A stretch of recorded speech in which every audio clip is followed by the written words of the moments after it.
Hi, ma'am. Hi Kisha, come sit. I have a question to Sure, ask sure. you. What's up? So the thing is, Yeah. my friend's cousin, he Mm-hmm. had a stroke and Okay. he got admitted in a hospital with left side paralysis. Yeah, okay. But I don't know what is causing that. That's why I wanted to ask you. Okay, how old is he? 32. Oh, he's 32. He's too young, right? Yeah. Yeah, does he have BP, cholesterol, No. sugar? No, Nothing? yesterday I was asking all of that, but they said nothing is Nothing, right. Does he smoke? there. Every day. Yeah, yeah, smoking is the biggest risk factor for stroke. Yeah, so let's discuss about risk factors for stroke, right? Okay. So if you ask me what is the biggest risk factor for stroke, it's high blood pressure, right? Those who have high blood pressure, sugar, cholesterol, those who are obese, those who have any heart condition, they are at a risk of getting a stroke. But I would say the big one is smoking. Smoking tops all. So Okay. smoking, heavy alcohol consumption, all these can lead to stroke. So different age groups, the risk factors of stroke is different. In elderly or past middle age, the risk factors would be, like I said, high BP, cholesterol, sugar, obesity. There's also something called obstructive sleep apnea. People who are like obese, when they sleep, they have disturbed sleep and difficulty breathing.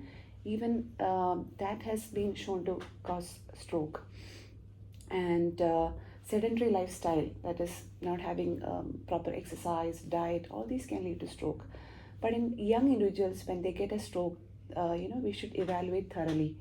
They could have other risk factors such as a cardiac condition.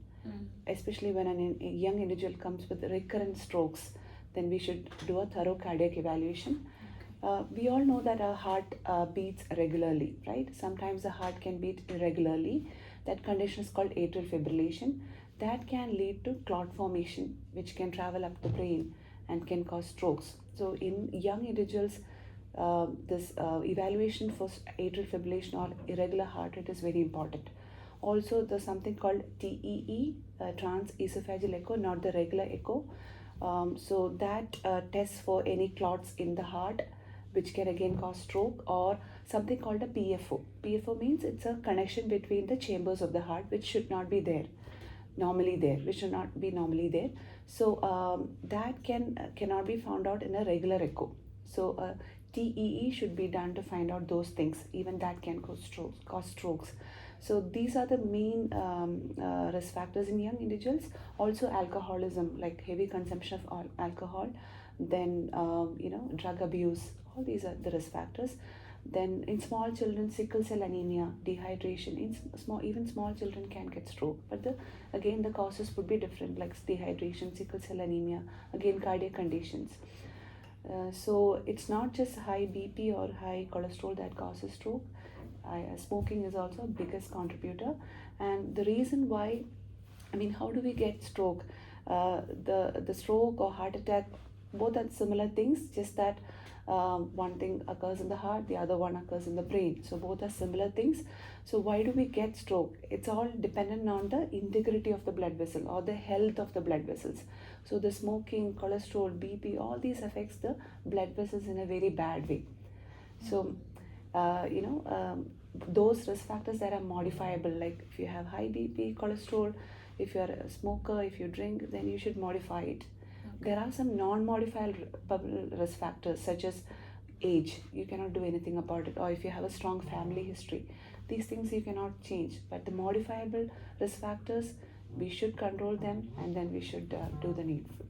Okay. Yeah. But if there is no family history Yeah. regarding this stroke, Yeah. is there a possibility that he can get better?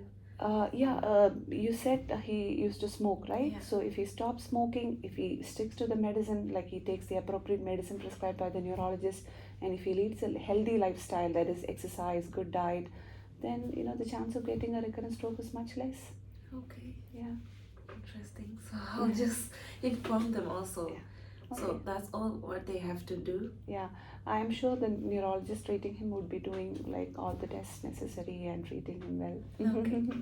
Okay. Thank you. Bye bye. Okay. Bye.